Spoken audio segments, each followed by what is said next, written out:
안녕하세요. 3세대 코칭TV입니다. 지난 영상에서 피드백의 중요성에 대해서 말씀을 드렸는데요. 오늘은 피드백을 잘하는 리더가 되려면 내 거울부터 닦아라 라고 잡아봤습니다.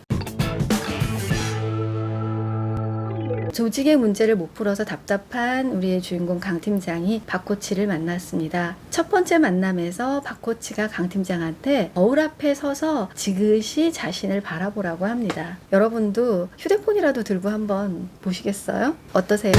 거울을 본 강 팀장은 뭐라고 했을까요? 위기에 처한 40대 중반의 직장인이 보입니다 라고 했어요. 배도 나오고 얼굴은 좀 푸석푸석해지고 그런 자신의 모습을 봅니다. 그런데 박 코치는 자네가 지쳐 보이는 건 맞아. 하지만 자네 안에는 의지가 들어있어. 이렇게 말을 합니다. 박 코치는 강 팀장의 내면에 있는 것까지 봐준 거죠. 그리고 이렇게 덧붙입니다. 나는 네가 잘 해낼 거라고 믿어. 어떤 걸 내가 도와주면 좋을까? 이렇게 리더가 물어준다면 구성원은 어떨까요?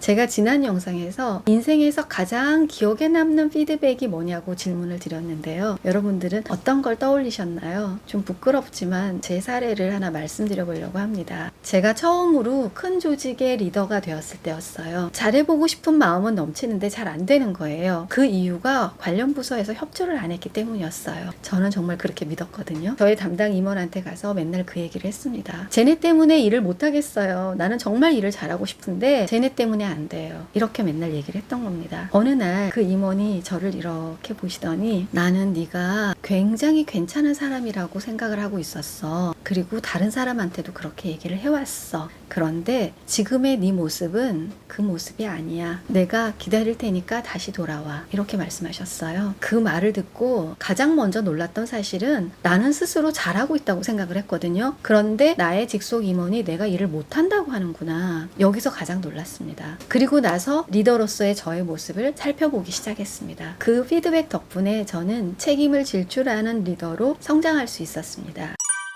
제가 피드백을 잘하는 리더가 되려면 리더의 거울부터 닦아야 한다고 말씀을 드렸잖아요. 리더의 거울에 센서가 달려있거든요. 그 리더의 거울에 어떤 센서가 달려있느냐에 따라서 다른 피드백이 간다는 거죠. 저와 함께 강 팀장을 변화시킨 10번의 코칭을 쓰신 박창규 교수님께서는요. 피드백은 진정성을 담은 사랑의 표현이어야 한다라고 말씀을 하셨어요. 제가 받은 피드백이 바로 진정성을 담은 사랑의 표현이었던 거고요. 그 피드백을 해준 그 분의 거울에는 아주 맑고 따뜻한 센서가 달려 있었던 겁니다.